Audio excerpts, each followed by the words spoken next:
Hello everyone. बच्चों, आज हमारा टॉपिक है संधि। संधि का जो शाब्दिक अर्थ है वो है मेल। किसका मेल? आइए इसको परिभाषा के द्वारा समझ लेते हैं। दो वर्णों के मेल से होने वाले विकार को संधि कहते हैं। विकार अर्थात परिवर्तन, यानी जब दो वर्ण आपस में मिलते हैं तो उनके मिलने के बाद जो परिवर्तन होता है उस होने वाले परिवर्तन को हम संधि कहते हैं। तो आपको ये भी पता हो गया होगा कि संधि जो है दो वर्णों के बीच में होती है।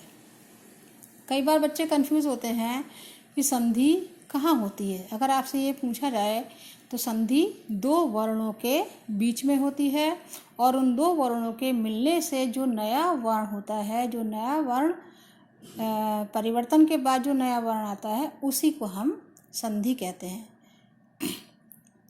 देखिए उदाहरण देखिए, धर्म प्लस अर्थ मिलकर के बना आपका धर्मार्थ। इसमें किस किस के बीच संधि हुई है?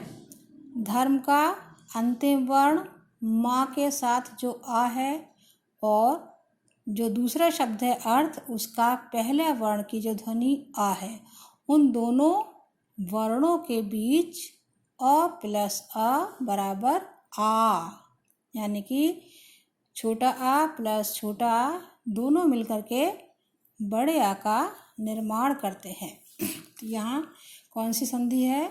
यहाँ है आपकी दीर्घ संधि। यहाँ मैं केवल अनेक प्रकार के उदाहरण मैंने यहाँ लिखे हैं जो कि आपके संधि के जो अनेक प्रकार है उससे रिलेटेड है। तो इनमें हम कुछ नहीं देखना है, हमें केवल ये देखेंगे कि संधि कहाँ कहाँ और कैसे कैसे होती है।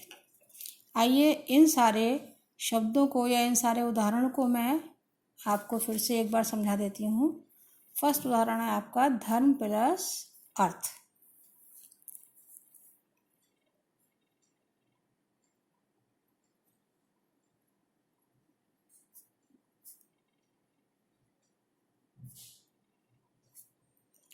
अब ये बना धर्मार्थ।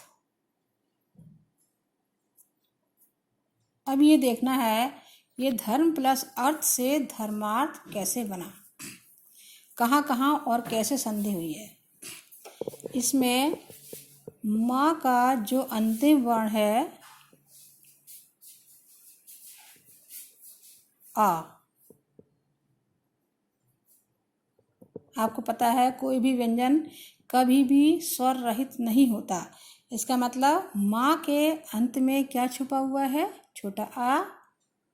और दूसरा शब्द है अर्थ। अर्थ का पहला वर्ण क्या है? पहली ध्वनि क्या है? आ। तो इन दोनों वर्णों के मेल से जो होने वाला विकार है, अब क्या परिवर्तन होगा? इनमें क्या विकार होगा? छोटा आ प्लस छोटा आ बराबर क्या बन जाएंगे? बड़ा आ। तो ये हुआ दोनों वर्णों के मेल से परिवर्तन, बड़ा आ बना। अब ये यहाँ पर किस तरह से ऐड हुआ है देखिए।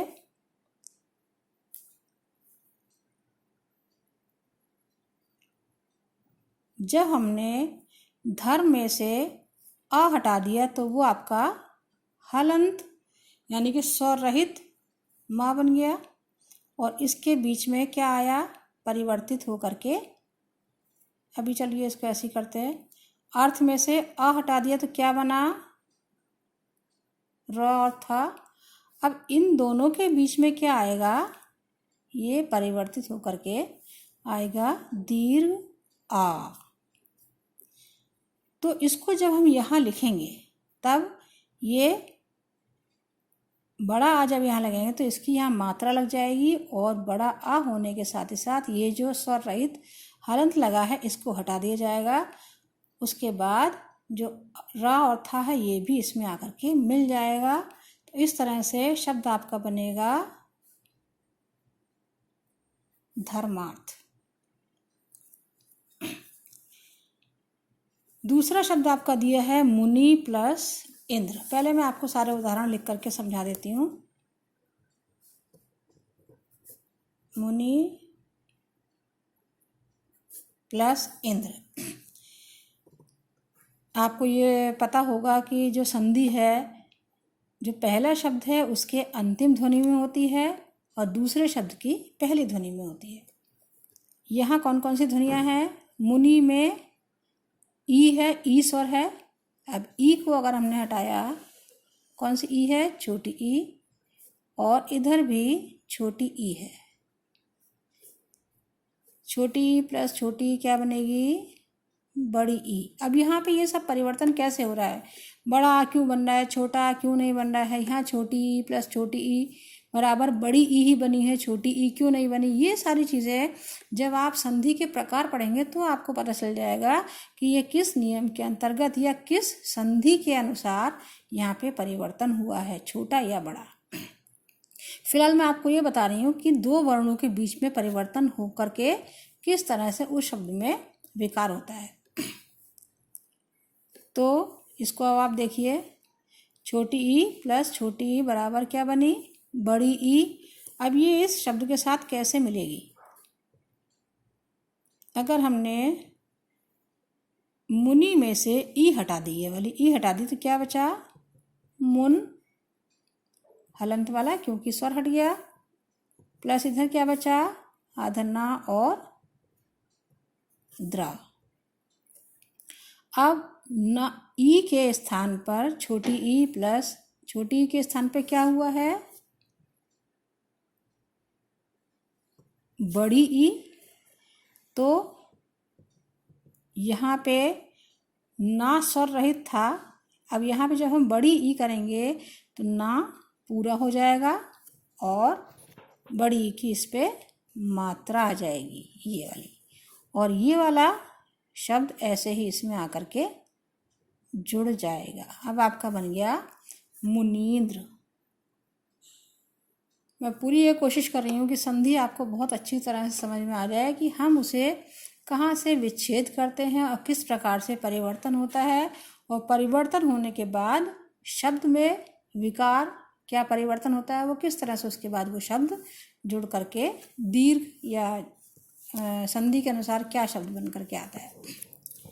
नेक्स्ट आपका उदाहरण दिया है निशा प्लस आगमन। यहाँ देखिए, यहाँ दीर्घ आ है और यहाँ भी दीर्घ आ है। देखिए थोड़ा सा चेंज है, उन दोनों में दोनों स्वर ह्रस्व थे, छोटे थे। यहाँ दोनों छोटे आते हैं, यहाँ दोनों छोटी ई थी। यहाँ दोनों दीर्घ हैं या दोनों ही बड़े हैं। दोनों दीर्घ है फिर भी यहाँ पे दीर्घ होगा। दोनों छोटे थे फिर भी यहाँ दीर्घ हुआ। यहाँ दोनों बड़े हैं फिर भी यहाँ पर दीर्घ होगा। परिवर्तन क्या होगा? बड़ा आ प्लस बड़ा आ, पहले शब्द का अंतिम ध्वनि और दूसरे शब्द की पहली ध्वनि दीर्घ आ है और उन दोनों के स्थान पर दीर्घ आ ही होगा। अब देखिए क्या शब्द बनता है, कैसे हम इसको जोड़ेंगे इसके साथ। जब हमने दीर्घ आ हटा दिया, आगे मात्रा हटा दी, तो क्या बचा? स्वर रहित व्यंजन श। अब ये स्वर रहित है इसीलिए हमने इसके नीचे हलंत लगा रखा है। यहाँ से आ हट गया, ये वाला क्या बचा? गमन। निश प्लस गमन। अब परिवर्तन होने के बाद इन दोनों वर्णों के साथ परिवर्तन हुआ, तब क्या बना? विकार होने के बाद दीर्घ आ आएगा, यानी कि यहाँ पर इन दोनों के साथ परिवर्तन कहाँ हुआ? यहाँ से आ हट गया, यहाँ से भी आ हट गया, तो परिवर्तन होने के बाद क्या आएगा यहाँ पे? ये वाला आ। अब श में हमने जब दोनों के स्थान पर दीर्घ आ जोड़ा तो ये पूरा वर्ण हो गया और आ की मात्रा आ गई, दीर्घ आ हो गया। निशा और गमन आपका ऐसे ही आ जाएगा। पूरा शब्द बना निशा गमन। इसका अर्थ है निशा का आगमन माने आना। निशा मीन्स रात्रि, रात का आना। बच्चों संधि विच्छेद जब हम करते हैं तो हमें एक चीज़ का विशेष ध्यान रखना चाहिए, तो हमारी संधि कभी भी गलत नहीं होगी। अब वो बात यह है कि हम किसी भी शब्द को जब विच्छेद करते हैं, जब अलग करते हैं, तो अलग करने के बाद दोनों ही शब्द, यानी कि प्लस से पहले का और प्लस के बाद वाला, उनको तोड़ने के बाद दोनों ही सार्थक शब्द होने चाहिए। अगर ये शब्द सार्थक नहीं है, इसका मतलब आपने संधि का विच्छेद किसी गलत जगह से किया है और आपने संधि के नियमों का पालन नहीं किया। जब आप सार्थक शब्दों को अलग अलग करेंगे तो उन सार्थक शब्दों के अर्थ भी स्वयं ही पूरे पूरे निकलेंगे। जैसे कि निशा प्लस आगमन, कई बार बच्चे कहते हैं निशागमन, निश और आगमन हो जाएगा अगर हम अलग करेंगे, या निश प्लस गमन हो जाएगा। तो ये समझ में नहीं आता बच्चों को कि हम उसे अलग करने के बाद कौन कौन से शब्द अलग करने के बाद लिखे जाएंगे। तो आपको ये अगर पता होगा कि दोनों ही शब्दों में कोई ना कोई अर्थ होना चाहिए, तो आप कभी भी संधि विच्छेद गलत स्थान से नहीं करेंगे। नेक्स्ट है आपका महा उत्सव।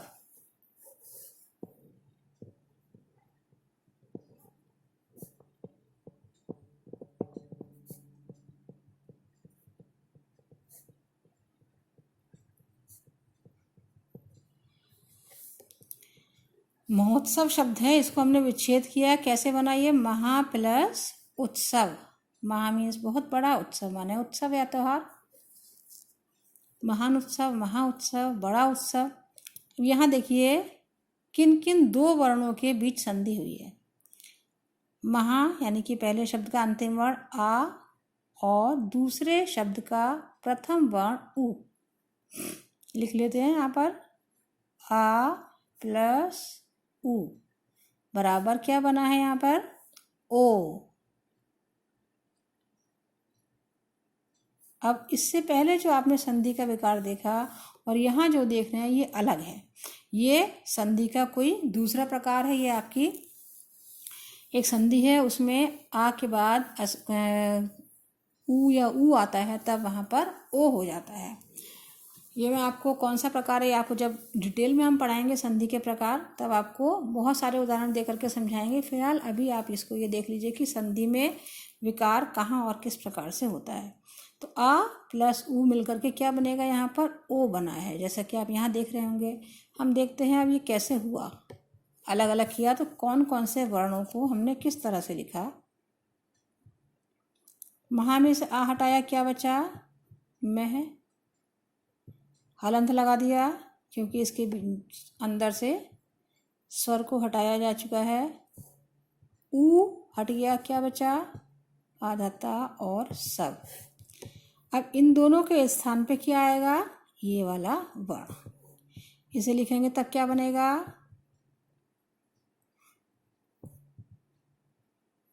जब ओ आ जाएगा तब ये हलंत हट जाएगा क्योंकि यहाँ पर स्वर आ गया महो, और ये पूरा आपका ऐसे ही इसमें आकर के जुड़ जाएगा। उसके बाद देखिए आपने यहाँ लिखा है हमने दिगंबर। और भी बहुत सारे उदाहरण हैं, जैसे आप एक बहुत अच्छा उदाहरण है, अक्सर आता है विद्यार्थी। विद्यार्थी है, या फिर आपका पुस्तकालय।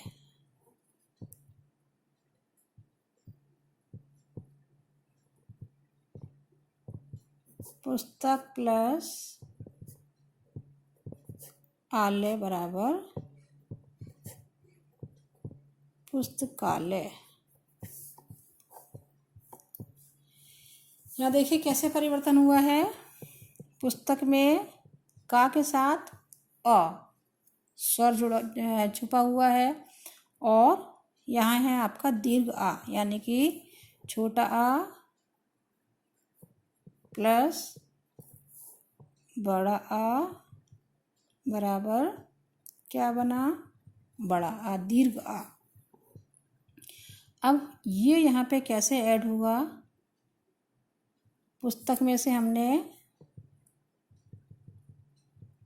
आ हटा दिया, बचा आपका हलंत वाला आधा का। पुस्तक प्लस यहाँ से आ हट गया, बचा लय। आ हट गया, यहाँ से भी आ हट गया। दोनों स्थान से आ के हटने के बाद हमारे पास शब्द बचा पुस्तक, पुस्तक प्लस लय। अब इन दोनों के स्थान पे परिवर्तन होकर क्या वर्ण बना है आपका? आ। अब इस आ को जब आप इस वाले आ के साथ जोड़ेंगे, पुस्तक का आ हो गया, आ की मात्रा, ये पहले आ पूरा हुआ और आ की मात्रा आ गई, पुस्तकालय, ये ऐसे आ जाएगा, सेम शब्द बना पुस्तकालय।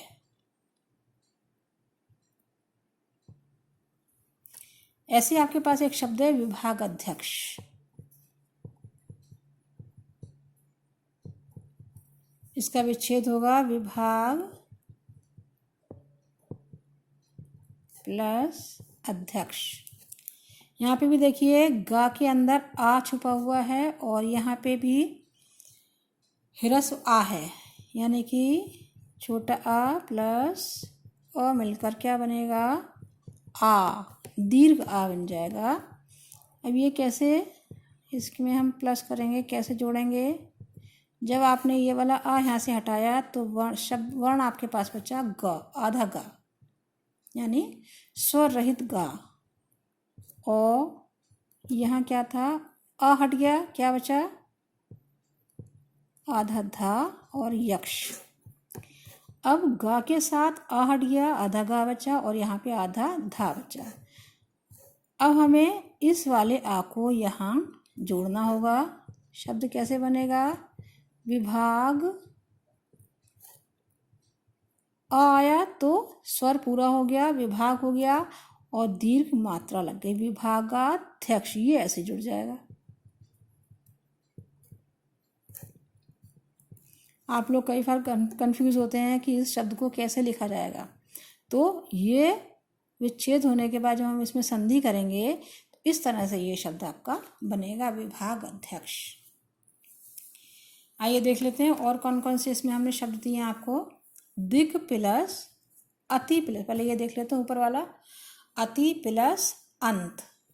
यहाँ पे आपका ती में ई स्वर है और अंत का पहला वर्ण है अ, तो यहाँ पे क्या होगा? ई के स्थान पर या होगा।